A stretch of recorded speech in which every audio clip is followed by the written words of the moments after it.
राधे राधे दोस्तों। आज हम आपको सुनाएंगे एक अत्याचारी बहू की कहानी जो अपनी बूढ़ी सास पर बहुत अत्याचार करती थी। अगर आप हमारे चैनल पर नए हैं तो प्लीज हमारे चैनल को सब्सक्राइब करें, वीडियो को लाइक करें और शेयर करें। शारदा देवी की 4 औलादें थीं, एक बेटा और 3 बेटियां। सबकी शादी हो चुकी थी। बेटे ने अपनी लव मैरिज की थी, लेकिन जो इस बार शारदा देवी की बेटी रजनी मायके आई थी और उसने देखा रजनी ने कि उसकी माँ बहुत ज्यादा बीमार सी लग रही है। माँ के चेहरे पर बेटी के आने की खुशी भी नहीं झलक रही थी। रजनी ने अपनी लेटी हुई माँ के माथे पर हाथ रखा, माँ की नाड़ी देखी और माँ के सीने पर कान लगाकर माँ की धड़कनें सुनने की कोशिश करने लगी। सब कुछ तो ठीक लग रहा था, ना तो कोई बुखार था और ना ही नाड़ी या धड़कनें तेज थी। माँ का चेहरा भी उदास था। तभी शारदा देवी मुस्कुराने की कोशिश करते हुए कहने लगी, क्या देख रही हो रजनी? 70 साल की बूढ़ी औरत थी शारदा देवी और उनके मुंह में एक भी दांत नहीं था। सारा चेहरा झुर्रियों से भरा हुआ था। वह बोली, रजनी माँ, तुम्हें क्या हुआ है? रजनी ने पूछा तो पीछे से उसकी भाभी अचानक कमरे में आ गई और बोली, बुढ़ापा है और क्या है। रजनी की भाभी सरिता के हाथ में एक ट्रे था जिसमें चाय और नमकीन बिस्कुट रखे हुए थे। अचानक भाभी का कमरे में आना रजनी को बिल्कुल अच्छा नहीं लगा था, पर क्योंकि घर जो भाभी का था इसलिए वह कुछ कहने का भी अधिकार नहीं रखती थी। अगर ज्यादा दखल अंदाजी करने पर जो उसका भाई बोल पड़ता कि 2 दिन के लिए आई हो बहन, मेहमान की तरह सुख चैन से रहो और हमें भी शांति के साथ रहने दो। सरिता ने रजनी को चाय बिस्कुट दिया और खुद एक प्याली में लेकर चाय पीने बैठ गई। तो रजनी ने हैरानी से पूछा, भाभी, माँ की चाय? तो सरिता बोली, सुबह एक प्याली चाय पी चुकी है माँ जी। ज्यादा चाय पीने से माँ जी को गैस की तकलीफ होने लगती है। रजनी ने बड़ी हैरानी से माँ की तरफ देखा। कभी शारदा देवी दिन के 2 बजे तक सिर्फ चाय पर आश्रित रहती थी। बिना नहाए बिना पूजा किए वह अन्न का दाना भी मुंह में नहीं डालती थी। बिना घर का पूरा काम निपटाए उन्हें नहाना नसीब नहीं होता था। तब तक 4 बार वह चाय पी चुकी होती थी। वह सोचने लगी, माँ तो इतनी चाय पीती थी, कमाल है। तो वह कहने लगी, रजनी भाभी, पहले तो किसी के लिए भी चाय बनती थी तो 2 घोट माँ के लिए भी बनाना ही पड़ता था। तब सरिता कहने लगी, दीदी, जवानी की वही नादानी तो बुढ़ापे में परेशान करती है, वैसे ही जैसे बचपन की गलतियां लड़कों को जवानी में दुख देती हैं। और सरिता ने जो कहा था, फिर उन गंदी बातों का भाव जानकर वह अपनी खुद ही हंस पड़ी और वह रजनी कहने लगी, माँ चाय लोगी? रजनी ने सरिता की बात पर ध्यान दिए बिना अपनी माँ से पूछा। तो शारदा देवी ने अपनी बहू की ओर चोर नजरों से देखा कि तो बोली, बेटा, खाली पेट ज्यादा चाय पीने से गंदी डकारें और गैस की परेशानी होने लगती है। फिर रजनी कुछ नहीं बोली और बेमन से वह चाय पीने लगी। और जो वह सरिता कहने लगी, दीदी, मैंने गीजर ऑन कर दिया है, आप सफर से थकी हुई होंगी, नहा लो, फिर नाश्ता तुम्हें करवाती हूँ। कहकर सरिता चाय की झूठी प्याली लेकर चली गई थी। जाते जाते सरिता ने शारदा देवी की तरफ इस तरह निगाह डाली कि शारदा देवी बेचारी कांप कर रह गई थी। सरिता का देखना जो रजनी ने चेतावनी भरी नजरें और माँ की सिरहन दोनों को महसूस कर लिया था। सरिता के जाने के बाद रजनी ने माँ की आंखों में झांका तो माँ की आंखें डबडबाई हुई थी। घर में कोई तो भयंकर गड़बड़ चल रही थी, जिसकी मार रजनी सोच रही थी कि मेरी माँ पर पड़ रही है। और माँ इतनी लाचार थी कि मुंह खोलने से भी डरती थी। सरिता रजनी के बड़े भाई रजनीश की पत्नी थी। रिश्ते में वह रजनी की बड़ी भाभी थी, पर उम्र में वह रजनी से 1 साल छोटी थी, इसलिए शुरू से ही वह रजनी को दीदी कहती थी। अब दीदी दी में बदल गई हो तो दोनों 45 वर्ष से ज्यादा की उम्र हो गई थी दोनों की। सरिता 46 की, तो रजनी 48 की थी। दोनों अपने अपने घर गृहस्थी में व्यस्त थी। रजनी का मायका प्रयागराज में था और ससुराल गाजियाबाद में। फिलहाल वे लोग नई दिल्ली में रहते थे, जहां रजनी के पति गौरव का एक मेडिकल स्टोर था। स्टोर में बिजी रहने के कारण गौरव कहीं आता जाता नहीं था, इसलिए जरूरत कहीं आन पड़ती या रिश्तेदारी निभाने का काम रजनी को ही करना पड़ता था। रजनी की एक बेटी राधिका MNIT यानी Motilal Nehru national institute of technology Allahabad में इंफॉर्मेशन टेक्नोलॉजी की सेकेंड ईयर की छात्रा थी। बेटी के इंस्टीट्यूट से लगातार 5 दिनों की छुट्टी थी। बेटी चाहती थी कि वह छुट्टियां दिल्ली में बिताए और अपनी तरफ से तो उसने कहा था कि वह खुद ट्रेन से दिल्ली आ जाएगी या मामा के पास अपने ननिहाल चली जाएगी। मामा रात 10:30 बजे ही हम सफ़र ट्रेन में बैठा देंगे। सुबह आप लोग दिल्ली में 6 बजे लेने आ जाना। पर रजनी का मन नहीं माना था। जवान बेटी को अकेली सफ़र करने देने का उसका मन नहीं हुआ था। वह सुबह की ट्रेन से इलाहाबाद आ गई थी और अब प्रयागराज आई थी। रात की ट्रेन से वापस घर लौट जाती। माँ और भाई भाभी से मिलना भी हो जाता, तो इलाहाबाद में कुछ और भी काम था तो वह सब पूरा कर लेती। रजनी ने माँ के बिस्तर को ऊंचा उठाकर तकिया लगा दिया था। माँ के शरीर को वह गौर से देख रही थी। सारा शरीर तो माँ का झुर्रियों से भरा पड़ा था। सिर्फ 5 साल पहले तक, जब तक पिताजी जीवित थे, माँ की हालत ऐसी नहीं थी। तब 65 साल की उम्र में भी उनका शरीर कसा हुआ था और आवाज भी बड़ी कड़क थी। पता नहीं 5 साल के इस समय में उम्र ने उन्हें इस तरह तोड़ दिया था कि जैसे ही एकाएक हृदयाघात से वो गुजर चुकी हों। पति के शोक ने शरीर मानो वह पिघल गया था। पति का गम था या कोई और बात। माँ के शरीर की जांच करते समय माँ की जांघ पर रजनी ने हाथ रखा तो माँ की चीख निकल पड़ी, जिसे उसने अपने गले में घोट लेने की कोशिश की, परंतु एक सिसकारी सी निकल कर रह गई। रजनी चौंक गई। माँ के विरोध के बाद भी उसने माँ की जांघ पर से कपड़े को हटाकर देखा तो वहां पर 1 इंच मोटा और 6 इंच लंबा एक काला निशान दिख रहा था। लगता था कि कोई पुरानी चोट थी जिसमें अभी भी दर्द हो रहा था और चमड़ी पर चोट का निशान काला पड़ गया था। तो रजनी ने पूछा, माँ किसने किया ये? तो माँ कहने लगी, नहीं बेटा, किसी ने नहीं, मैं गिर गई थी। शारदा देवी दुखी थी और वह कुछ और ज्यादा नहीं बोली। रजनी बोली, माँ कोई दवा गोली या इलाज कुछ लिया कि नहीं? तो शारदा देवी बोली, बेटी हड्डी वड्डी नहीं टूटी थी, रजनीश ने पेन किलर दे दिया था तो आराम हो गया था। वो तो मुझे दिख रहा है, रजनी कहने लगी। कितना आराम मिला है तुम्हें? रजनी ने एकदम ताना मारते हुए कहा था और फिर नहाने के लिए चली गई। नाश्ते के दौरान रजनी बोली, भाभी माँ के पैर पर चोट लगी हुई है, उसे किसी डॉक्टर को तो दिखा देती। तभी सरिता बोली, रजनी दी आपके भाई साहब इतना नहीं कमाते कि जरा जरा सी चोट पर डॉक्टरों की लंबी लंबी लाइन में लगकर मोटी मोटी फीस भर सकें। आपके यहाँ क्या है, जीजा जी तो 2 रुपए की गोली 20 रुपया में आराम से बेच लेते हैं। रुपयों की बाढ़ आती है आपके घर में, हमारे यहाँ नहीं आती है।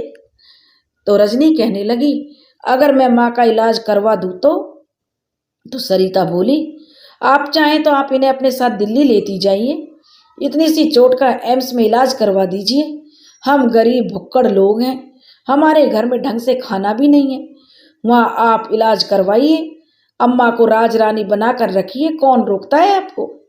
दी आपका क्या है, आपके 2 बच्चे हैं। राधिका की लाखों की पैकेज वाली नौकरी 2 साल बाद कन्फर्म है। बेटा अभी छोटा है, शायद 9वीं क्लास में है, उसका भी कुछ ना कुछ हो ही जाएगा। एक हम हैं, किराने की हमारी छोटी सी दुकान है, घर भी मुश्किल से चलता है। गरीब आदमी के घर बच्चे भी ज्यादा ही होते हैं। 3 बच्चों का पेट भरना, स्कूल की फीस, ट्यूशन की फीस, ऊपर से कोई ना कोई मेहमान भी आ ही टपकता है। कहाँ से करवाऊं अम्मा जी की ऐसी चोटों का इलाज? दी, आपके भैया डॉक्टर के यहाँ लाइन में लगेंगे तो दुकान कौन खोलेंगे? रजनी का मन तो भाभी की बातों से कड़वाहट से भर गया। आलू के पराठे जो बहुत ही स्वादिष्ट बने हुए थे, उसे रजनी ने बेस्वाद वे लगने लगे थे। किसी तरह वह मन मार कर बचे हुए पराठों को अपने गले से नीचे उतारने लगी। रजनी की खुद की भी मजबूरी थी। दिल्ली जैसे शहर में 2 कमरों के मकान का किराया भी कोई कम नहीं होता था। पति पत्नी के कब्जे में बेडरूम होता था और 9वीं कक्षा में पढ़ने वाला बेटा ड्राइंग रूम कहें या हॉल कहें, लड़के का स्टडी रूम बेडरूम उस पर कब्जा किए हुए था।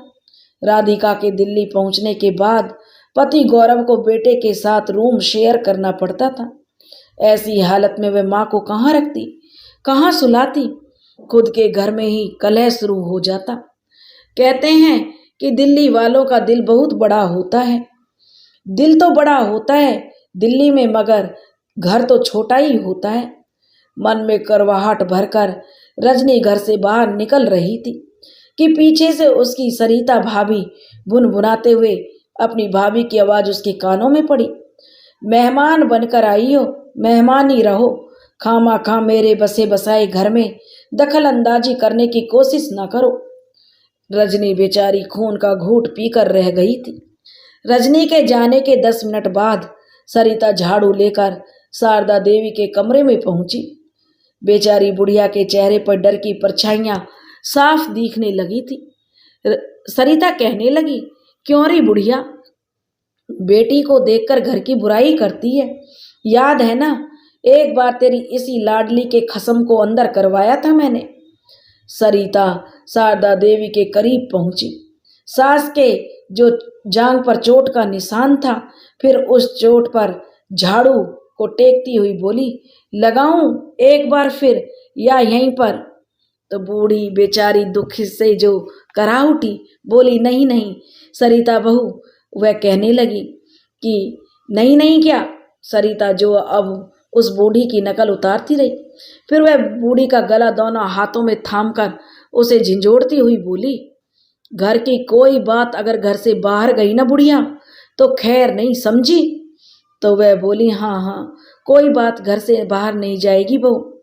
फिर सरिता बोली, शाबाश, और फिर झाड़ू उठाकर अपने काम में लग गई। हुक्म देने के बाद सरिता ने पलटकर भी अपनी सास की तरफ नहीं देखा।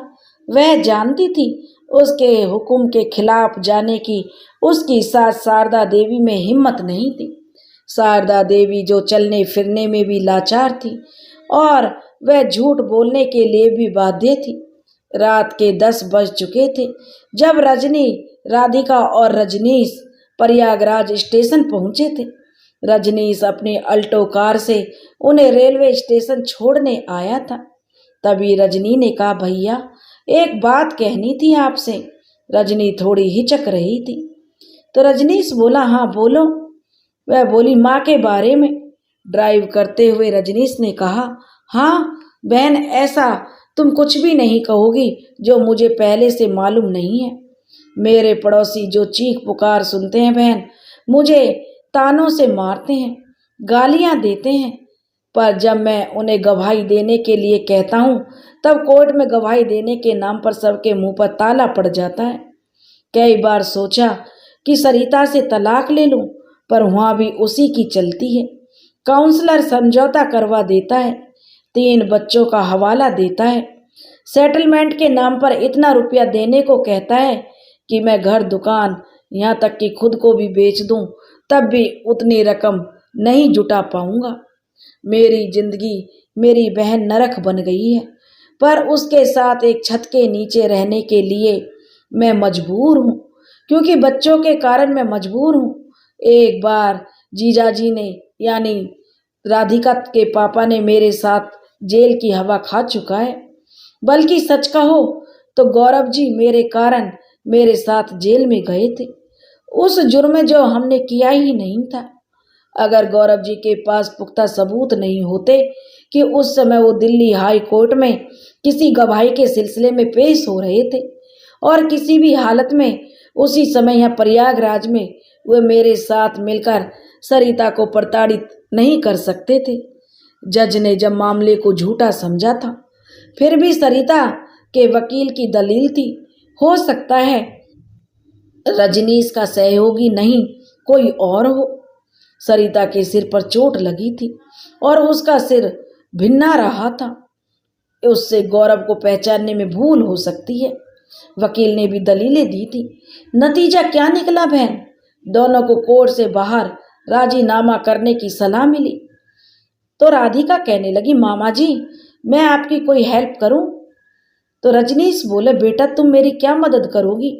राधिका बोली, देखना। और राधिका रहस्यपूर्ण स्वर में बोली, मदद करनी है तो मदद करो, खामखा सस्पेंस क्यों बढ़ा रही हो? रजनी ने राधिका से कहा। तो राधिका के होठों पर एक मधुर मुस्कान उभर आई, बोली, मामा जी अपना मोबाइल तो दिखाना। राधिका कुछ देर तक अपने मामा के मोबाइल से कुछ छेड़छाड़ करती रही, कोई ऐप डाउनलोड की और फिर आराम से बोली, 5वें दिन मामा जी हमें स्टेशन पर लेने आ जाना। फोन में क्या किया है? रजनीश ने पूछा। तो राधिका बोली, अभी तो सिर्फ एक डाउनलोड ऐप किया है मैंने और चेक किया है कि जो काम मैं करना चाहती हूँ उसमें आपका फ़ोन सपोर्ट भी कर पाएगा या नहीं, और आगे क्या करने की मंशा है तुम्हारी? जो रजनीश ने पूछा। तो राधिका कहने लगी, आगे क्या करूँगी ये तो अभी मुझे भी नहीं मालूम। दिल्ली जाने पर और मेरी मनमर्जी का सामान जब मुझे मिल जाएगा तभी कह पाऊंगी कि मैं किस हद तक आपकी मदद कर सकती हूँ, राधिका ने अपने मामा से बताया। तो रजनीश बोला, आज जिंदगी के इस उम्र में दीदी एहसास होता है कि माता पिता कभी गलत नहीं होते। पिताजी ने मुझे बहुत समझाया था कि प्रेम विवाह मत करो, पर मेरी जिद थी रजनी कि शादी तो मैं सरिता से ही करूँगा। मैंने घर से भागकर कोर्ट में शादी कर ली थी। उसी का यह नतीजा है कि अब भी उसके चक्कर में मुझे कोर्ट के भाग दौड़ करना शायद मेरा नसीब बन गया है। जब वह मेरे साथ घर से भागने को तैयार हुई थी तभी मुझे उस समय समझ लेना चाहिए था कि यह कितनी गलत मानसिकता वाली ताड़का से संबंध में जोड़ रहा हूँ, जो अपने माँ बाप भाई बहनों सगे रिश्तेदारों की सगी नहीं हुई, वो मेरी सगी कैसे होगी? शुरू में तो मुझे वो त्याग की देवी लगी थी, जो मेरे लिए, हमारे प्यार के लिए सिर्फ शरीर पर पहने हुए कपड़ों में अपना घर छोड़ आई थी। अब लगता है कि वो उसकी मोहब्बत नहीं, उसकी मजबूरी थी। जिस कंगले खानदान से सरिता का वास्ता था उसमें उसका ब्याह ही हो जाता, यही उसका सौभाग्य था। उसके घर वालों की तरह ही कोई कंगला उसका घरवाला बनता, जहाँ 2 जून की रोटी की भी कोई गारंटी नहीं होती। फटे हुए कपड़ों से भी शरीर ढका रहता तो यही उसका सौभाग्य समझा जाता। बोलते बोलते रजनीश के होठों से झाग निकलने लगे थे। राधिका बोली, मामा जी कोई इतने भी बुरे हालात में नहीं होता। अगर मामी इतनी ही बुरी लगती थी या थी तो आपकी पसंद कैसे बन गई? रजनीश बोला, बिटिया मेरी अकल पर पर्दा पड़ गया था, इश्क में मैं अंधा हो गया था, या यूं कहो मेरी किस्मत में दुख झेलना था। ना जाने वो कौन सा मनहूस समय था जब मुझे कॉलेज में अपने से 2 साल जूनियर लड़की से इश्क हो गया था। उसमें कुछ ऐसा दिख गया था कि मैं उस पर लट्टू हो गया था, उसका दीवाना हो गया था। उससे भी अच्छी कई लड़कियां मेरे साथ पढ़ती थी, मेरी क्लास में थी, अच्छे खानदानी परिवारों से थी। वे सभी मुझे पसंद नहीं आई थी। मुझे पसंद कौन आई? जो मुफलिसी से गुजर रही थी, सस्ते घटिया कपड़े पहनने वाली लड़की थी। शायद सहेलियों से मांग मांग कर यदा कदा सलीके के कपड़े भी पहन लेती थी। जो मुझ जैसे घोंचों की तलाश में कॉलेज जाती थी। वह बहुत चतुर थी, पढ़ने में जरा जहीन थी। अपने तेज दिमाग का इस्तेमाल पढ़ाई कम करने में और मुझे पटाने में वह ज़्यादा लगाती थी। कॉलेज की फीस भी सरकारी अनुदान से उसकी जो माफ हो जाती थी। रजनीश गुस्से में खुद को कोसने लगा था। रजनी कहने लगी, भैया ये क्या बकवास कर रहे हो? इतने बुरे भी हालात से नहीं गुजर रही थी भाभी। रजनी ने टोका तो उसका भाई रजनीश को जैसे ब्रेक सा लगा। वह खिसियाया और फिर रजनी और अपनी भांजी की ओर देखने लगा।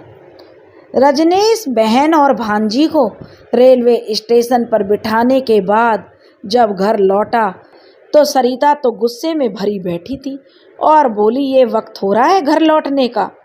तो रजनीश ने कहा, देखो, उसने अपने गुस्से को काबू में करते हुए कहा, कौन सा ज़्यादा वक्त हो गया सरिता?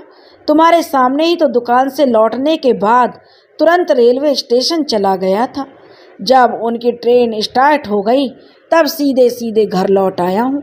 उन दोनों को ट्रेन में बिठाकर लौट आना था। सरिता कहने लगी, क्या ज़रूरत थी ट्रेन चलने के इंतज़ार की कि ट्रेन चलेगी तभी जाओगे? ट्रेन में बिठा देते और अपने घर आ जाते। सरिता ने जो अपनी आपत्ति जताई थी तो वह कहने लगी, इतने दिनों के बाद रजनीश ने कहा मेरी बहन घर आई थी। दिन तो मैं तो जो मुलाकात भी नहीं हुई थी, जरा सी देर कुछ बातचीत कर ली तो कौन सा तूफान आ गया। रजनीश वॉश बेसिन पर बढ़ता हुआ अपने हाथ धो रहा था। तब सरिता कहने लगी, जब से राधिका यहाँ इंजीनियरिंग की पढ़ाई पढ़ रही है तब से चौथा मौका है जब रजनी दीदी यहाँ आई हैं। सरिता ने अपनी जो जलन बता दी। तो रजनीश बोला, सरिता, ये उसका मायका है। वो जब चाहे जितने दिनों के लिए चाहे आ सकती है, रह सकती है। ये तो मेरी बहनों की शराफत है कि वे तीनों पिताजी के बनाए दुकान मकान में हिस्सा नहीं मांगती। अगर हिस्सा मांगे तो उन्हें कौन मना कर सकता है। दहेज में जो भी धन दौलत उनके ससुरालिया को दी थी, सरिता जो फट पड़ी, वो क्या था? क्या तुम्हारे पिता ने उनको दान दहेज नहीं दिया जो वो हिस्सा मांगेंगी? रजनीश समझाने वाले अंदाज में कहने लगा, रजनी, तुम पागल हो। काबिल और लायक लोगों से संबंध बनाकर रखना चाहिए। रजनी, कभी ऐसे लोगों से संबंध बिगाड़ने नहीं चाहिए। रजनी बोली, क्या कहना चाहते हो तुम? तो रजनीश बोला, देखो रजनी, हम भी बाल बच्चेदार हैं। हमारे बच्चे भी पढ़े लिखें, किसी काबिल बने। यह कैसे होगा? मानो या न मानो रजनी, राधिका देश के गिने चुने प्रतिष्ठित कॉलेजों में से एक की छात्रा है। अगर हमारे बच्चों को भी सही दिशा निर्देश मिलेंगे, कोई अच्छे तरीके से गाइड करेगा, तो क्या पता हमारे बच्चे भी बड़े होकर इससे भी अच्छे कॉलेज में एडमिशन पा सकें। सरिता पति की बातों से सहमत तो नहीं थी। सास का बिस्तर ठीक करते हुए सरिता को कुछ पैसे दिखाई दिए। उसने वो रुपए तकिया के नीचे से उठाए तो पूरे 4,000 थे। सरिता ने उन्हें गिना। पूरे 4,000 रुपये बुढ़िया के पास कहाँ से आए? शरीर की अमालत जो सुबह से उसे सता रही थी, क्रोध में बदलते उसे देर नहीं लगी। उसे तो प्रचंड रूप से क्रोध आ गया जब शारदा देवी ने बाथरूम से बाहर निकली और बताया कि ये 4,000 रुपये रजनी ने उन्हें इलाज के लिए दिए हैं। तो सरिता तमकती हुई, दनाती हुई अपने पति रजनीश के पास पहुंची। रजनीश दुकान से संबंधित लिखा पढ़ी का कोई काम कर रहा था। सरिता ने 500 के 8 नोट खाता बही पर इस तरह जोर से पटके मानो ताश के पत्ते पटक रही हो। रजनीश ने चौंक कर सरिता की ओर देखा तो सरिता कहने लगी, देख लो अपनी बहन की करतूत। अब क्या कर दिया मेरी बहन ने? रजनीश ने पूछा। तो सरिता कहने लगी, जब आती है हमारी बेइज्जती ही करके जाती है। रजनीश कहने लगा, देखो सरिता, पहेलियां मत बुझाओ, मुझे बहुत काम है। कोई बात है तो साफ साफ कहो, नहीं तो मुझे काम करने दो। सरिता कहने लगी, तुम्हारी बहन ने माँ के इलाज के लिए 4,000 रुपये माँ जी को दिए हैं, जैसे हम पैसों के अभाव में माँ जी का इलाज नहीं करवा रहे थे। सरिता ने इस तरह कहा कि रजनीश को भी अपनी बहन पर गुस्सा आया। फिर 2 पल सोचकर बोला, अगले हफ्ते राधिका आ रही है, उसे ये रुपए वापस कर देना, हमें उनकी सहायता की कोई ज़रूरत नहीं है। तो सरिता कहने लगी, ये सहायता राशि थोड़े ही है, ये तो होटल में रहने खाने पीने से लेकर वापस ट्रेन में बिठाने जाने तक की एक मुश्त किस्त भुगतान है। तुम्हारी बहन ने इस घर को घर नहीं होटल समझ रखा है। हमारा वॉशरूम यूज़ करने से लेकर टैक्सी के किराए तक का सबका पेमेंट उसने कर दिया है। रजनीश सोचने लगा, अजीब औरत हो, अगर तुम्हें ये रुपये चाहिए तो रख लो, नहीं चाहिए तो माँ को वापस कर दो। अगर रजनी को वापस लौटाने हो तो राधिका जब वापस आए तो उसको वापस कर दो, वह रजनी को लौटा देगी। अब मुझ पर मेहरबानी करो, मुझे दुकान भी जाना है। जब तक हिसाब किताब ना कर लूँ मुझे फुर्सत नहीं मिलेगी और ना ही दुकान पर जा पाऊँगा। रजनीश जो सरिता से कहने लगा। सरिता ने रुपए वापस उठा लिए और सास को वापस करने के लिए जैसे ही उसने कभी वापस तो करने नहीं थे और ना ही किए, रुपए तो रजनीश को ऐसे दिखाए जैसे वह अभी अपनी सास को वापस करने जा रही है, लेकिन ना उसे रुपए देने थे और ना ही उसने अपनी सास को रुपए दिए।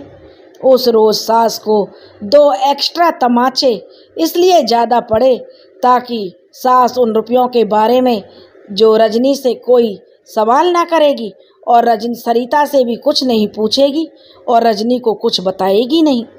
उन तमाचों की ज़रूरत तो बुढ़िया को नहीं थी, पर सास पहले से ही जानती थी। ये रुपए तो उसी समय जब्त हो गए थे जब सरिता की निगाह उन रुपयों पर पड़ी थी। रजनीश और सरिता ने विजातीय प्रेम विवाह किया था। वो अलग अलग जात के थे।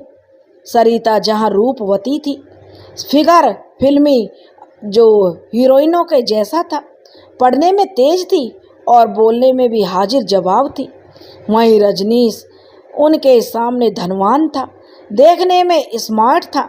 रजनीश हीरो होंडा से जो कॉलेज जाता था, उन दिनों हीरो होंडा का ज़बरदस्त क्रेज़ था। वह अच्छे कपड़े पहनता था, जेब में नोटों की मोटी गड्डी रखता था, जिसे यदा कदा दोस्तों के बीच खर्च भले ही कम करता था पर झलकाता बहुत था। दोनों के पास एक दूसरे को प्रभावित और आकर्षित करने की आवश्यक यंत्र उपलब्ध थे। 2-4 मुलाकातों के बाद दोनों को लगने लगा था कि वो एक दूसरे के लिए ही बने हैं। We are made for each other. विरोध दोनों के परिवार के द्वारा किया जा रहा था, पर सरिता के परिवार के द्वारा विरोध का कारण जहाँ सिर्फ वर्ण व्यवस्था था, जाति का मामला था, वहीं रजनीश के परिवार के पास वजह ही वजह थी। रजनीश 3 बहनों का इकलौता भाई था। वह भाई बहनों में सबसे बड़ा था।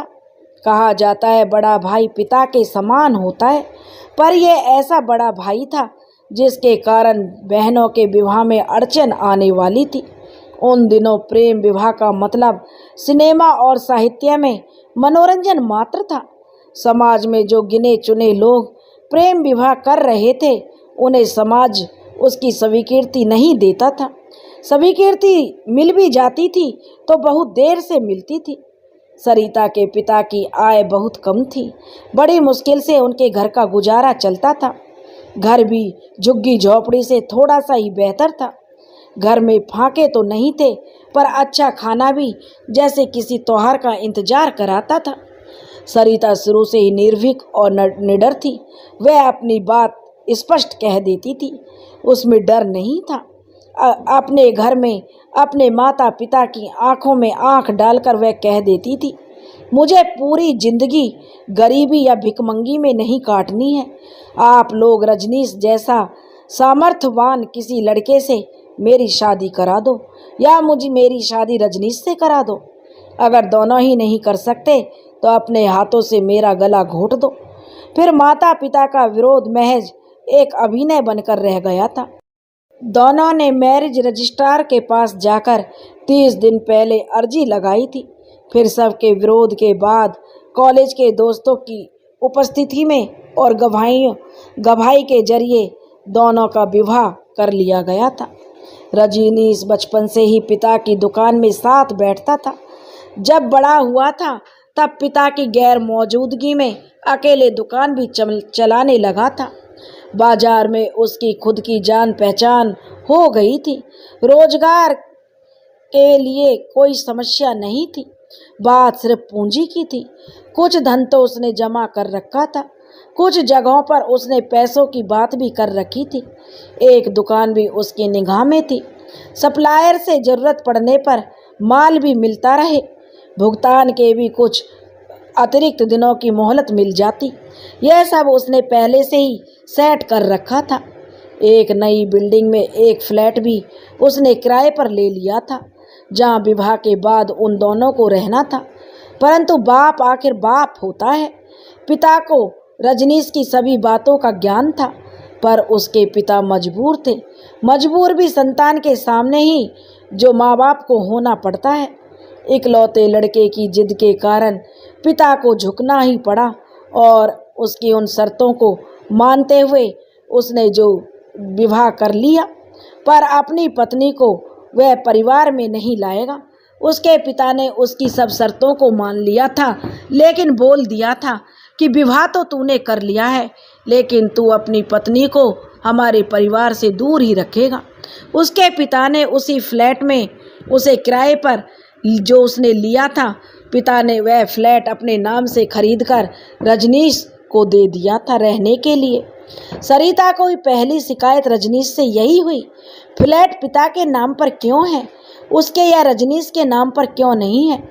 रजनीश अब भी दुकान पर बैठता था, सारा कामकाज वही देखता था, पर अब वह वहाँ स्वामी की हैसियत से नहीं बल्कि एक कर्मचारी या मैनेजर की हैसियत से जाता था।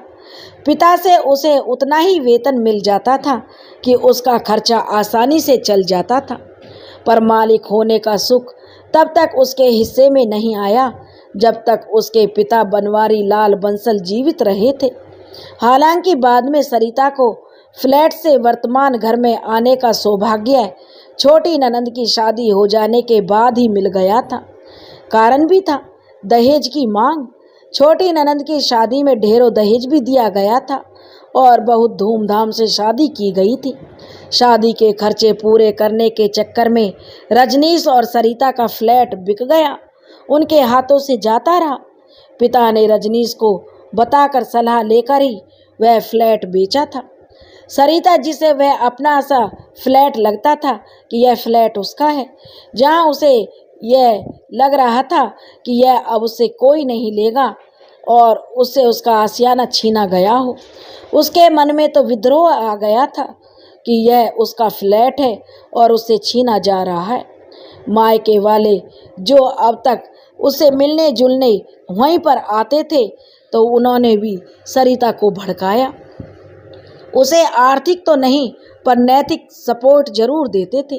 मायके वालों और पारिवारिक घर में आना जाना या मिल पाना तो उसके लिए संभव नहीं था, क्योंकि बनवारी लाल बंसल ने मजबूरी में ही सरिता को स्वीकार किया था, लेकिन साफ साफ कह दिया था कि उसके मायके वालों को वह स्वीकार नहीं कर रहे हैं। फ्लैट था तो सरिता अपने मायके वालों से मिल लेती थी, लेकिन बनवारी लाल उन्हें घर में नहीं आने देते थे। इससे पहले रजनीश की मझली बहन की शादी के दौरान सरिता की छोटी बहन की भी शादी तय हो गई। रजनीश ने अपनी पूरी बचत बहन की शादी के लिए अपने पिता को सौंप दी थी। उसी दौरान सरिता की छोटी बहन की शादी तय हो गई। अपनी बचत ननंद की शादी में खर्च होते देखकर सरिता ने जिद की कि जैसे अपनी बहन की शादी में वो पैसों से सहायता कर रहे हैं, वैसे मेरी बहन की शादी में भी सहायता करें। रजनीश हैरानी से सरिता की ओर देख रहा था। उसने विरोध किया। सरिता भी लड़ने पर आमादा हो गई थी और क्रोध में जो रजनीश का हाथ सरिता पर उठ गया। बदले में सरिता के हाथ जो आया, उसने उसे रजनीश की ओर फेंक कर मारा। रजनीश को चोट लगी। फिर क्या था, रजनीश ने आपा खो दिया और रजनीश ने सरिता को रुई की तरह धुन दिया। खूब चीखी चिल्लाहट हुई। किसी ने पुलिस स्टेशन पर फोन कर दिया। एक स्वयंसेवी वकील साहब भी थाना पहुंच गए। रिपोर्ट लिखवाने के इंतजार में बैठी सरिता से उन्होंने बातचीत की और सहानुभूति के बोल कहे। विस्तार से घटना के विषय में पूछा। जब सरिता ने सच सच सारी घटना बताई तो वकील साहब का माथा ठनका और उन्होंने कहा कि तुम्हें मुकदमा जीतना है या हारना है। सच्ची बात कहकर मुकदमा नहीं जीता जा सकता। सच तो यह है, सच बोलने वालों को मुकदमे की जरूरत ही नहीं होती।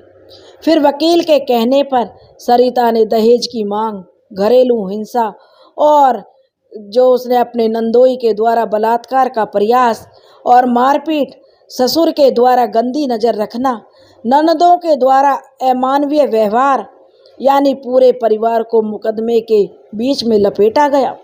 हर अपराध के लिए धाराएं लगवाई गई। पूरे कुनबे को एक बार हवालात की सहर करवाई गई। इसमें कुछ धाराएं ऐसी थी जिसमें पुलिस को रिमांड भी मिलती थी।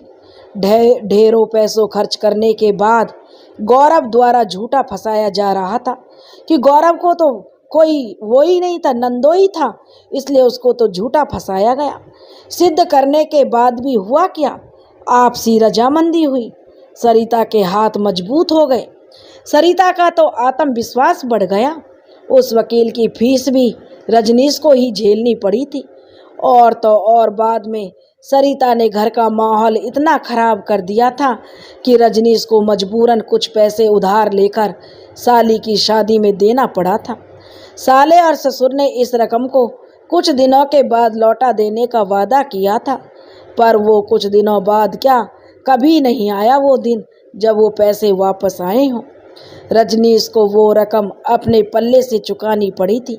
छोटी बेटी की शादी के बाद बनवारी लाल बंसल जी भी समाज में उन्हें कौन क्या कहता है, यह इसकी प्रवाह से वो मुक्ति पा चुके थे। साथ ही बुजुर्ग दंपत्ति को घर में किसी देखभाल करने वाले की जरूरत थी। रजनीश सोचता तो उसकी मर्जी से बाहर जाकर विवाह करने का सुख दुख वो भोग चुका था। उसे अपनी करनी पर अब बहुत पछतावा होता था। फिर भी रजनीश को बहुत पहले ही अच्छी तरह से समझा दिया था कि मुझे सिर्फ 2 बेटियों की शादी जरा ढंग से करने दो, तुम्हारी बहनों को उसका अधिकार मिल जाने दो। मेरी मृत्यु के बाद दुकान, मकान और दूसरी जमीन जायदाद रजनीश सब तुम्हारा ही है। उनके पिता ने रजनीश को बहुत प्यार से समझाया था, इसलिए कभी भी दुकान और परिवार के मान सम्मान को नुकसान पहुंचाने की रजनीश ने कोई हिमाकत नहीं की थी। रजनीश नादान नहीं था, इन बातों को खूब समझता था, पर सरिता के मामले में उसका दिमाग कुंद हो जाता था। वह बाद में सरिता से भी उसका मोह भंग हुआ, पर तब तक बड़ी बेटी का जन्म हो चुका था। उन दिनों वो फ्लैट में रहते थे। उस समय प्रसव के दौरान और बाद में भी ससुराल की तरफ से आर्थिक मदद की गई थी। शारीरिक मदद सरिता को उसके मायके से मिली थी। कुछ समय बाद 2 बच्चे, एक बेटी और एक बेटा और पैदा हो गए। सास को पोता पोती से कोई मतलब नहीं था। उन दिनों सरिता खून के घूंट भरकर रह जाती थी। शारदा देवी उनसे ज़्यादा मतलब नहीं रखती थी। बाद में जब फ्लैट बिक गया और रजनीश और सरिता को पारिवारिक घर में रहने का मौका मिला, तब भी सास का रवैया सरिता के प्रति रूखा ही था। वह बहू के साथ मारपीट तो नहीं करती थी, कर भी नहीं सकती थी। बहू ने पूरे परिवार को जेल की हवा खवा के ये मैसेज तो दे दिया था कि मुझसे पंगा मत लेना, पर स्त्री सुलभ कुढ़न से प्रेरित शारदा देवी जब तब छोटे खानदान की है, भुक्कड़ फैमिली की है जैसी बातें सरिता को सुनाने से बाज नहीं आती थी। महिलाओं में मेनोपॉज की उम्र बहुत ही संक्रमण काल जैसी होती है। बहुत से शारीरिक और मानसिक परिवर्तन होते हैं। सामाजिक रुतबा भी बदल जाता है। अब बहू कहलाने की उम्र तो सास की नहीं थी और वह परिपक्व सास बनने जितना अनुभव भी नहीं था। शारदा देवी अपनी नादानियों से सरिता के मन में अपने प्रति विष भर रही थी, नफरत पैदा कर रही थी। जब तक ससुर जी जीवित थे तब तक तो सरिता सब बर्दाश्त करती रही, और जब वो नहीं रहे, असहाय होने पर ज़्यादा से ज़्यादा सरिता अपने सास के साथ बहस कर लेती थी, पर ससुर की मृत्यु के बाद सरिता निर्भीक हो गई। अब उसे किसी भी बात का डर नहीं था। तब तक उसके खुद के बच्चे भी बड़े हो रहे थे, जरूरत पड़ने पर माँ की सहायता कर सकते थे। बहुत से बच्चे अपनी माँ के कहने में रहते थे, और फिर सास से जो झड़प हुई तो नज़ारा ही अलग था। मोहल्ले में तू तुकार हुई और फिर बहस शुरू हो गई। शारदा देवी ने धक्का देना चाहा तो सरिता ने सिर्फ सास को धक्का देकर गिरा दिया, बल्कि लात जूते से थोड़ी सी पूजा भी अपनी सास की कर दी। उस रोज रजनीश जब रात को दुकान से लौट कर आया, तब शारदा देवी ने सरिता की शिकायत करनी चाही। राजेश, जो माता पिता से पहले ही भरा पड़ा था, उस दिन बरस पड़ा और बोला, माँ, मैंने मेरी जिंदगी में सिर्फ एक गलती की है कि मैंने मेरी पसंद की लड़की से शादी कर ली। पर पता नहीं दुनिया को फर्क पड़ा या नहीं, पर मेरे घर वालों को तो जैसे कयामत आ गई। वो तो शुक्र है कि मैं घर का इकलौता बेटा था, नहीं तो मुझे घर से निकाल फेंका होता बाबूजी की मजबूरी थी कि वो मुझे दूर नहीं भगा सकते थे। अगर 2 बेटे होते तो शायद मुझे घर में घुसने भी नहीं देते, क्योंकि मैं इकलौता था तो माँ बाप की मजबूरी बन गई। नहीं तो सिर्फ घर में ही नहीं, अपनी ज़िंदगी से भी तुम लोग मुझे दूर कर देते। मैं अपनी दुकान में अपना ही नौकर बनकर रह गया। अब बाबूजी से मुक्ति मिली है तो माँ मुझे तलने के लिए तैयार हो गई है। माँ कहने लगी, बेटा, माँ तो आखिर माँ होती है, बेटा माँ की आखिरी उम्मीद था। उस रात शारदा देवी को अनुभव हो गया कि अब वक्त बदल गया है। शारदा देवी, उसका राजपाट जा चुका है। सरिता के व्यवहार के कारण तीनों बेटियां और दामाद वैसे ही नहीं आते थे। शारदा देवी का मनोबल एक बार टूटा तो फिर कभी नहीं जुड़ा। रात को सोने से पहले रजनीश ने सरिता को समझाया कि माँ से उलझा मत कर, मकान दुकान सब कुछ माँ के नाम है। अगर वह कोर्ट में खड़ी हो गई तब हम सड़क पर आने में हमें देर नहीं लगेगी। पति की समझाइश का सरिता पर कोई फर्क नहीं पड़ा। एक बार शारदा देवी की पिटाई शुरू हुई तो मौसम बेमौसम बरसात की तरह कभी भी होने लगी। पहले लात घूंसों से, फिर जूते चप्पलों से, और बाद में जो हाथ लग जाए उससे। एक बार तो बेटे के क्रिकेट के बल्ले से बेटे की जो दादी की पिटाई हुई थी। और सरिता के व्यवहार के कारण तीनों बेटियां ने तो आना ही बंद कर रखा था। उधर ट्रेन स्टार्ट हो गई थी। राधिका अपनी माँ रजनी से पूछने लगी, मम्मी, नानी के घर चलें क्या? क्या हो रहा है, क्या चल रहा है? तो रजनी कहने लगी, कुछ भी चल रहा हो उससे तुम्हें कोई मतलब नहीं। तुम यहाँ पढ़ाई के सिलसिले में आई हो, बस अपनी पढ़ाई पूरी करो और अपने करियर पर ध्यान दो। तुम्हारा मामा वही झेल रहा है जिसके वह काबिल है। उस समय जब मामा दीवाना बनकर घर में बगावत कर रहा था, पिताजी ने, माँ ने, मैंने और तुम्हारी दोनों मौसियों ने कितना उसे समझाया था, कितना उससे रिक्वेस्ट की थी कि उस चुड़ैल के चक्कर में ना पड़े। पर उस समय हम सभी गलत थे, सिर्फ तुम्हारा मामा सही था। और तेरा मामा सच्ची मोहब्बत का अंजाम अब देख रहा है कि क्या होता है। अब उसने अपनी आंखों से सब देख लिया है। उन दिनों मुझसे छोटी बहन की शादी की बातचीत चल रही थी। तेरे मामा की हरकतों के कारण लगभग तय हो चुकी शादी की बातचीत खटाई में पड़ गई थी। लड़के वाले 4 दिन बाद तेरी मौसी को देखने आ रहे थे। जैसे ही उन्होंने तेरे मामा के इंटरकास्ट कोर्ट मैरिज के बारे में सुना तो उन्होंने प्रयागराज आने से मना कर दिया। मिडिल मैन, जो बीच का जो बिचौलिया था, जो दोनों और रिश्ते की कड़ियां जोड़ रहे थे, उन्हें लड़के वालों ने खबर भिजवाई कि वे नहीं आ रहे हैं। कारण पूछने पर बताया, जिस घर का लड़का इतना मर्यादाहीन हो, उस घर से संबंध जोड़ना उन्हें बिल्कुल मंजूर नहीं था। जब भाई के ये गुण हैं तो बहन भी इन गुणों से अछूती नहीं रही होगी। मेरी दोनों बहनों के विवाह में काफ़ी दिक्कत आई थी। उन दिनों पूरा परिवार ही समाज के लिए अपेक्षित हो गया था। बेटियों का विवाह हैसियत से जायदाद, दान दहेज देने की बात कहने के बाद भी जब तय नहीं हो रहा था, तब उन दिनों माँ और बाबूजी अक्सर भैया भाभी को कोसने लगते थे। कारण पूछने पर बताया गया था, जिस घर का लड़का मर्यादाहीन है तो उनसे क्या उम्मीद लगाई जाए। वो भैया भाभी को कोसते, भाभी उन्हीं दिनों को जो अपने दिमाग में बैठा कर रखी है, और अब वो माँ को, जो कि माँ का शरीर अब साथ नहीं देता है, उसका बुढ़ापा है और वह अपने काम करने में असमर्थ है, तो भाभी उसी चीज़ का बदला माँ से ले रही है। बाबूजी के जाने के बाद माँ अपना दिमागी संतुलन भी खो चुकी है। अब भाभी उन दिनों का बदला निकाल रही है। राधिका कहने लगी, माँ, पापा और मामा को जेल क्यों हुई थी, कैसे हुई थी? रजनी कुछ कहती उससे पहले ही दो यात्री उस कूपे में आ गए थे। जरूर वे किसी दूसरे कोच में बैठे हुए थे। जब टीटीई ने उन्हें सही कोच के बारे में बताया होगा, तब वे लोग अपनी सीट पर आ गए थे। अजनबी लोगों के बीच अपने परिवार के बारे में चर्चा करना किसी भी स्थिति में उचित नहीं था।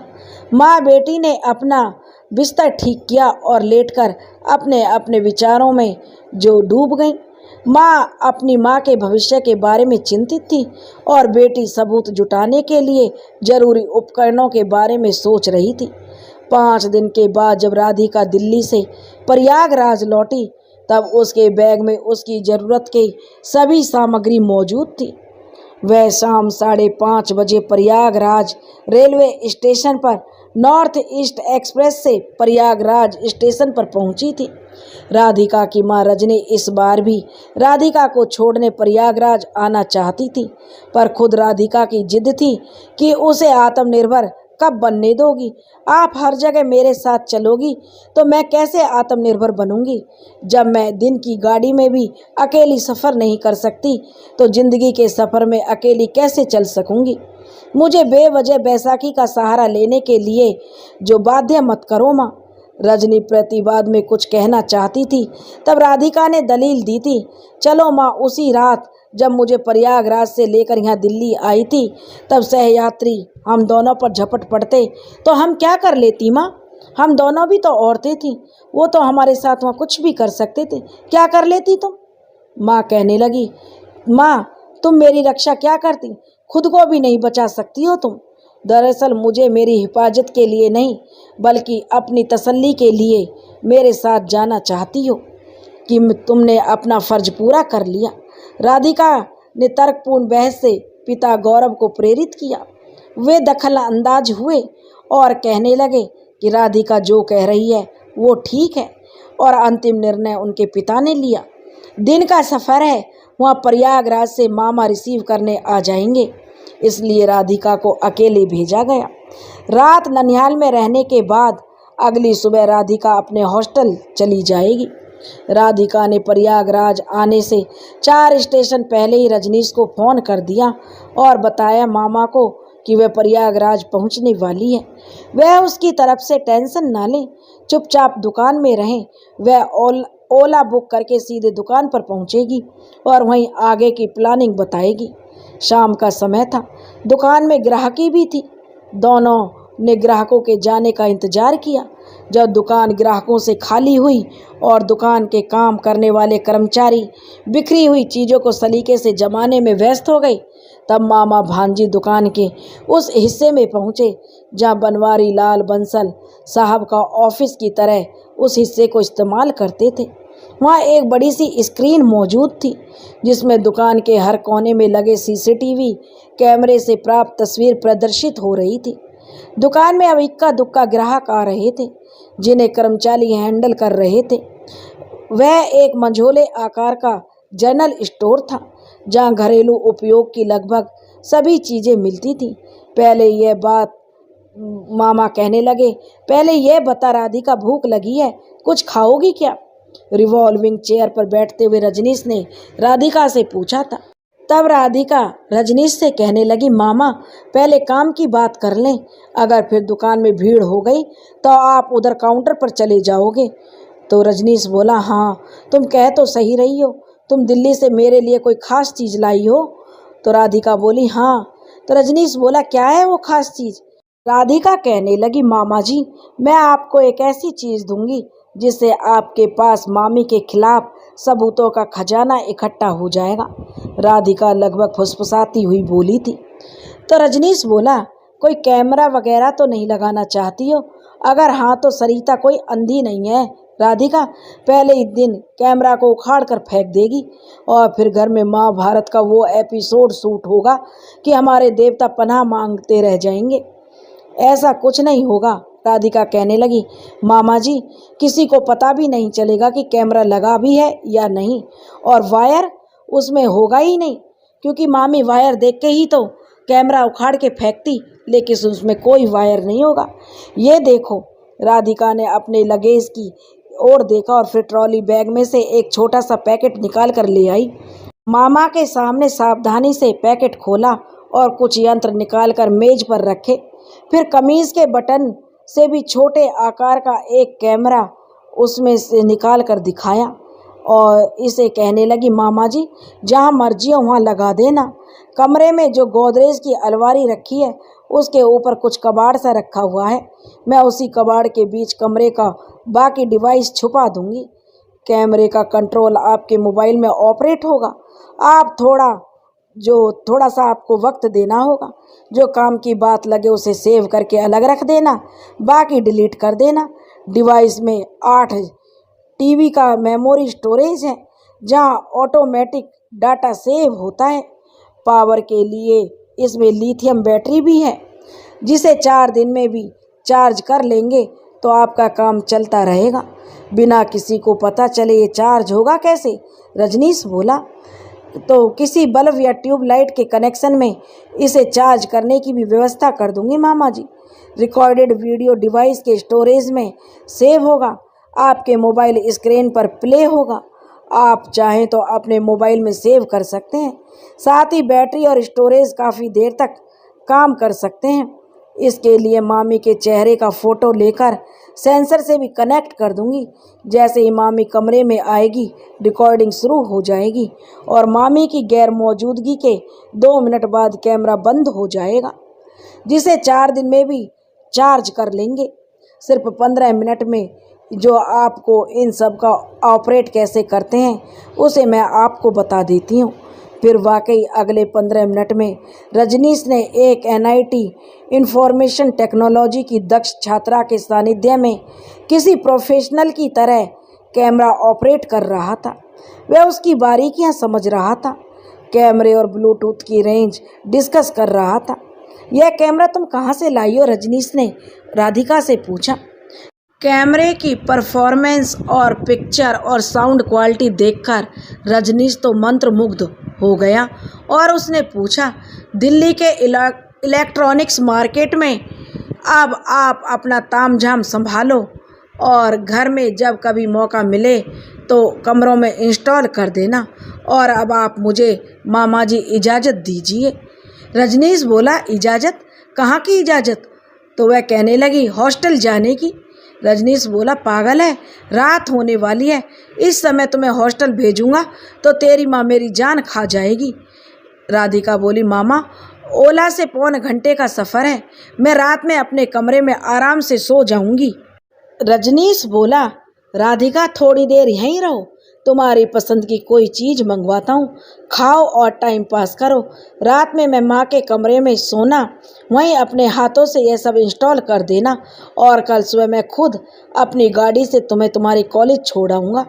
अगर राधिका कहने लगी, मुझे रात में नानी के साथ ही रहना है तो मुझे आप कोई ऑटो या ओला बुक करवा दीजिए, मैं घर जाकर कुछ काम करूँगी। रजनीश ने एक नौकर को बुलाया और उसे कार की चाबी देकर राधिका को घर छोड़कर आने को कहा। राधिका अपने ननिहाल पहुंची तो ममेरे भाई बहनों ने उसे घेर कर बिठा लिया। मामी अंदर जलन से कुढ़ रही थी, पर राधिका 17 साल की तो थी ही, नहीं तो उसका राधिका पर बस चलता शायद। चाय नाश्ते के बाद राधिका ने एक खाली कमरे की मांग की। क्यों? तो सरिता ने पूछा। सरिता का सवाल सुनकर जो राधिका कहने लगी, मामी, एक प्रोजेक्ट की फाइल तैयार करनी है मुझे, 8 से 10 घंटे लग जाएंगे। सुबह 10 बजे कॉलेज में फाइल जमा भी करनी है, फिर वो जो पूछने लगी थी सरिता हैरानी से, तुम सोओगी कब? तो राधिका कहने लगी, प्रोजेक्ट कंप्लीट होने के बाद मामी, आप टेंशन मत लो, हम लोगों को कई कई रात जागने की आदत होती है।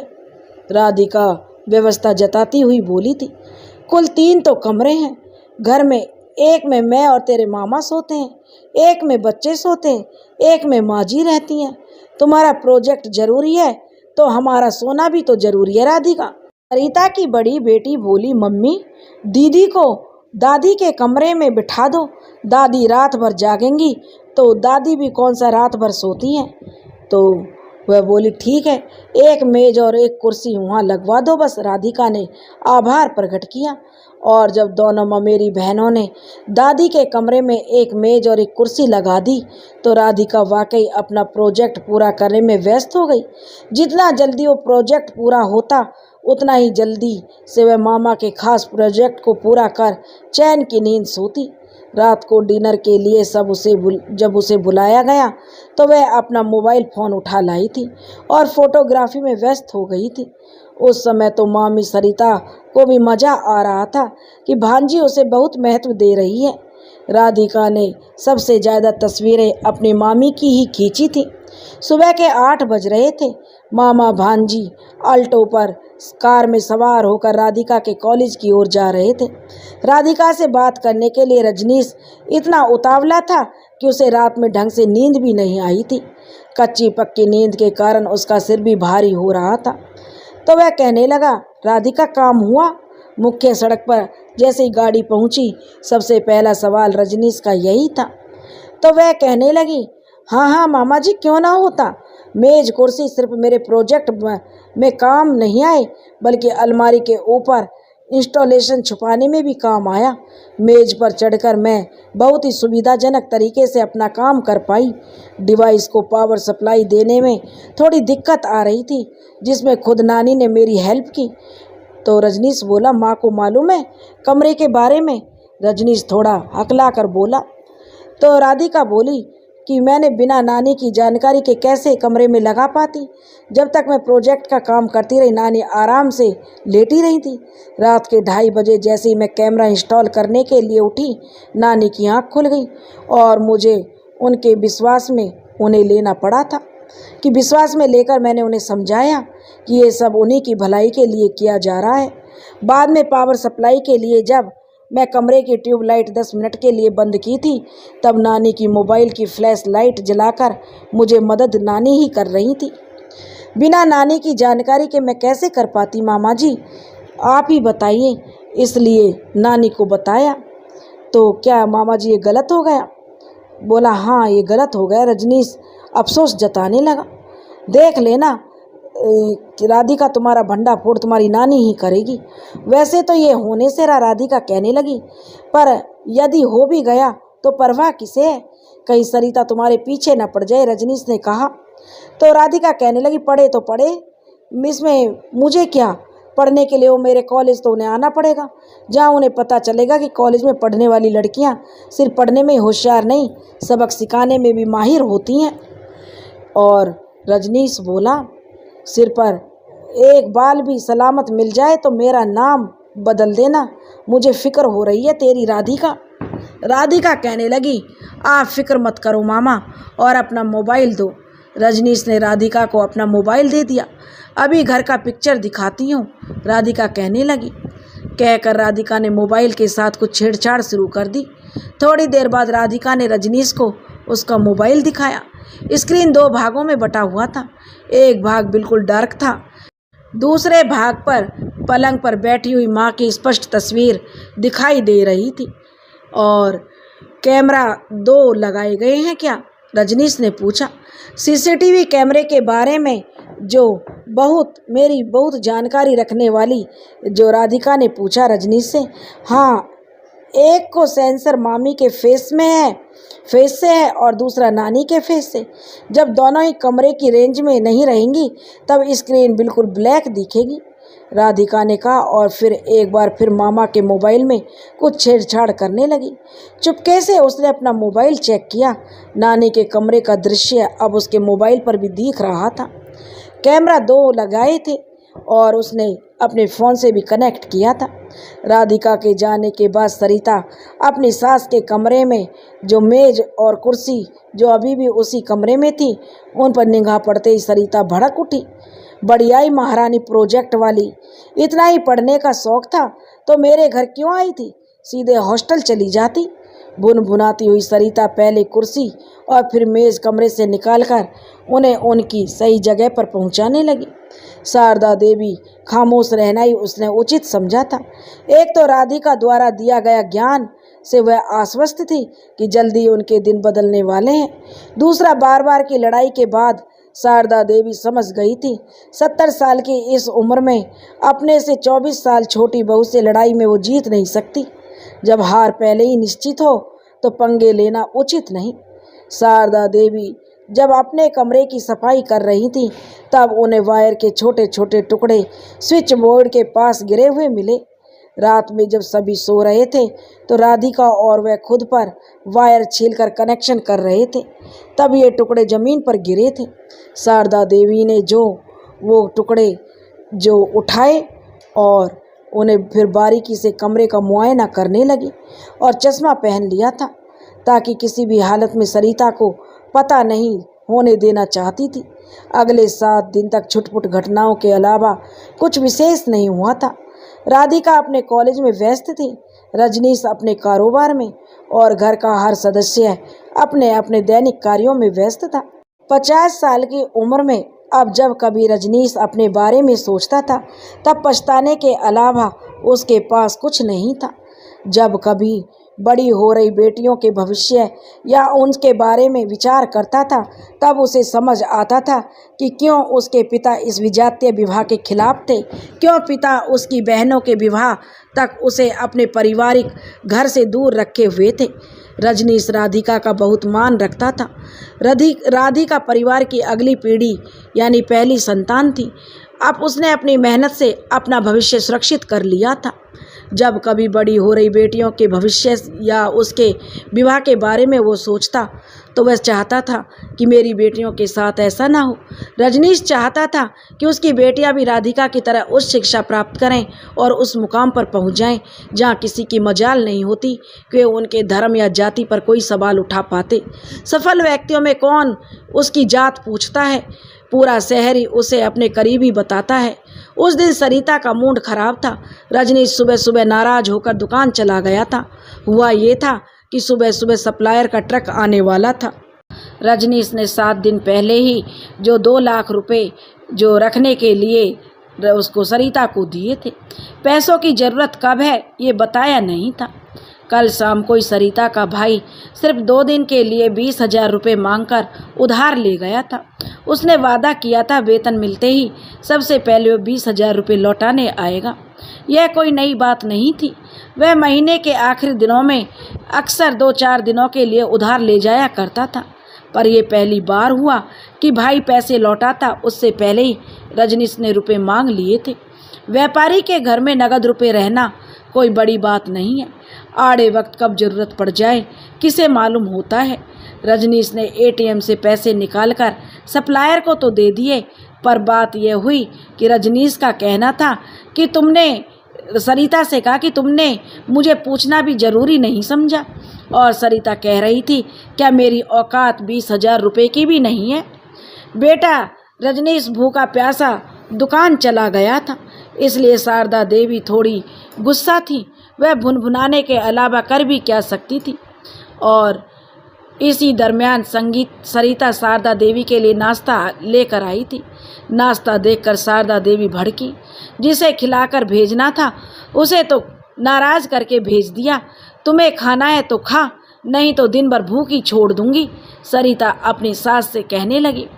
संगीता गुस्से में बोली थी और पलंग पर बैठी शारदा देवी के सामने बदतमीजी से नाश्ते की प्लेट इस तरह पटक कर रख दी थी जैसे फेंक कर दी हो। शारदा देवी को भी गुस्सा आ गया। वह कहने लगी लौट जा, और वह जो सरिता पर व्यंग करती हुई बोली बुढ़ापा आ गया है, खुद की बेटी ससुराल जाने की उम्र हो गई है और अभी तक मायके का मोह नहीं छूट रहा तेरा सरिता। सुबह से भरी पड़ी सरिता का संयम का बांध टूट गया।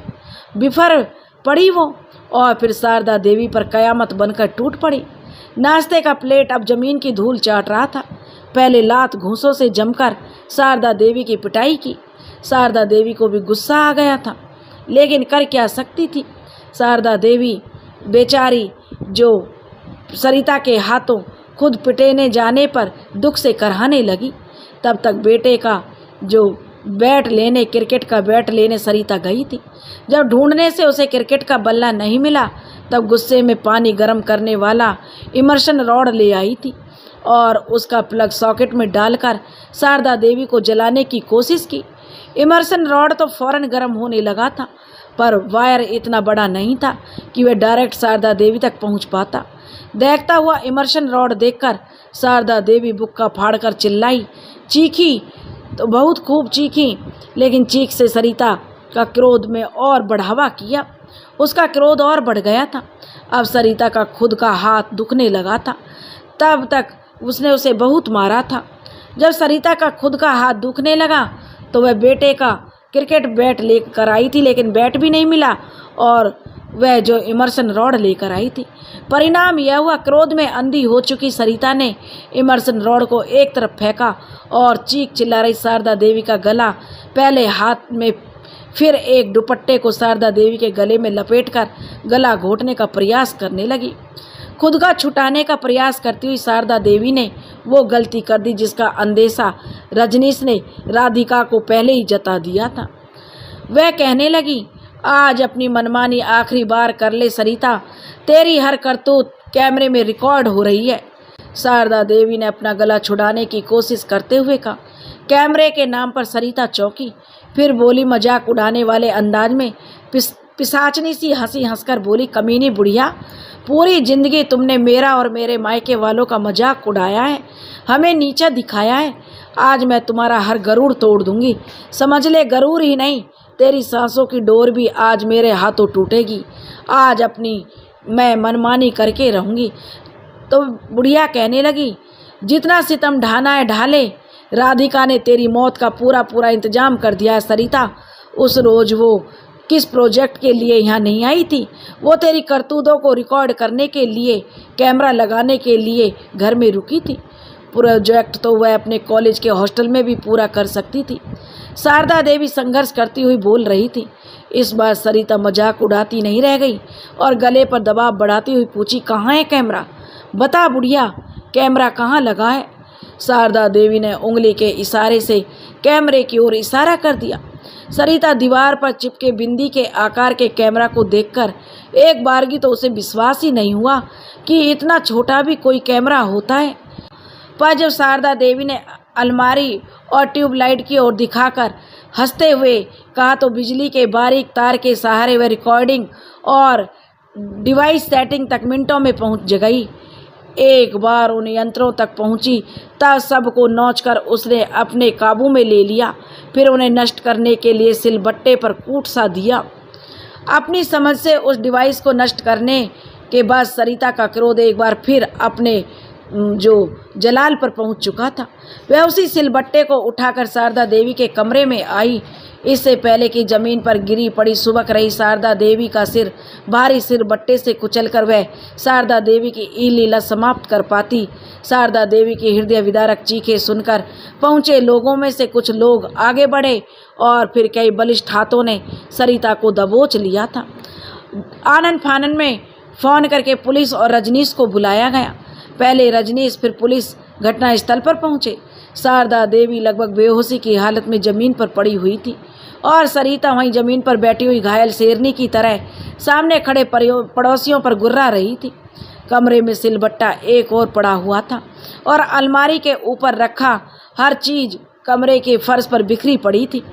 रजनीश भागता भागता दुकान से घर लौटा था। घर में पहुंचते ही कैमरे और उसके डिवाइस के अंजाम से बेखबर हो चुका था। डिवाइस के टुकड़े सिलबट्टे वाली जगह पर बिखरे हुए थे। रजनीश ने उन्हें उठाया और एक और रख दिया। डिवाइस में अगर कुछ रिकॉर्ड हुआ भी था तो उसे अब रिकवर करना आसान नहीं था।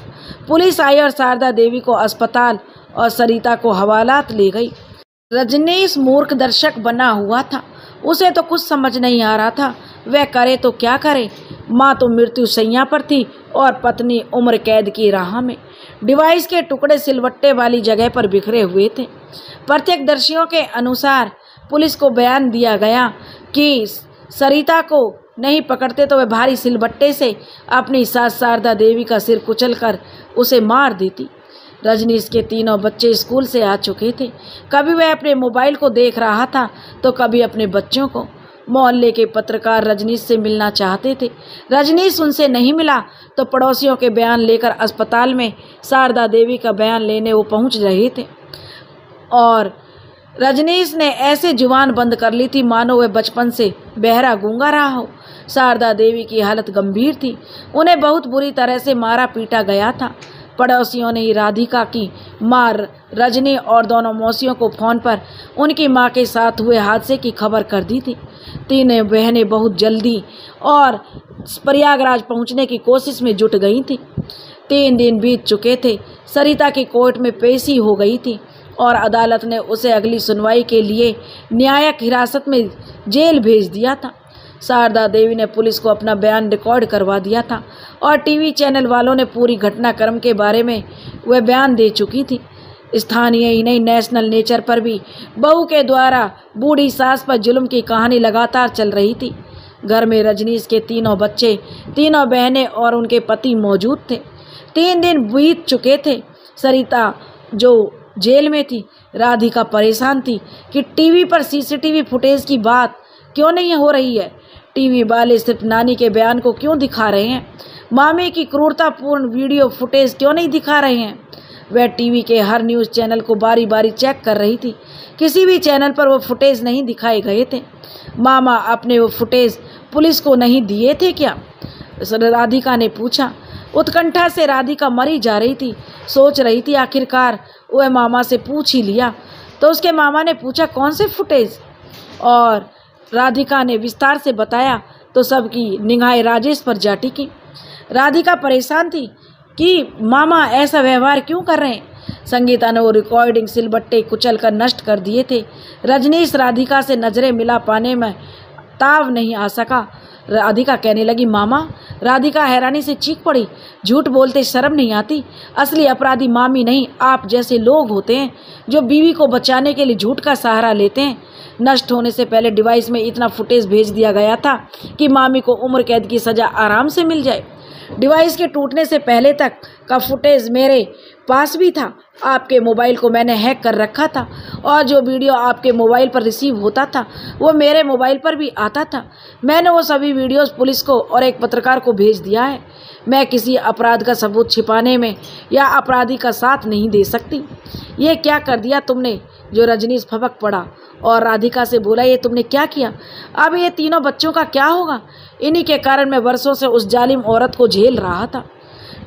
तो वह कहने लगी बच्चे भी तो पल जाते हैं मामा, जिनका कोई नहीं होता वो भी तो पलते हैं। एक अपराधी माँ और कायर पिता के संरक्षण में पल रहे ये क्या बनेंगे, भगवान ही जाने। राधिका ने कहा और जो काम उसने पहले नहीं किया था वो अब कर दिया। एक पत्रकार वाकई उसका परिचित था। राधिका ने उस पत्रकार को फुटेज भेज दिए जिसे वायरल होने से कोई नहीं रोक सकता था। महज वक्त की बात थी। अगले 4 घंटे में जो सरिता की क्रूरता लगभग हर चैनल पर चल रही थी, जिसे दुनिया देख रही थी। इस तरह राधिका ने अपनी सूझबूझ और होशियारी से उस जालिम औरत के अत्याचारों से न केवल अपने नानी को मुक्ति दिलाई बल्कि मामा को भी उस जालिम औरत की गुलामी से मुक्त करवा दिया था। और महज वक्त की बात है।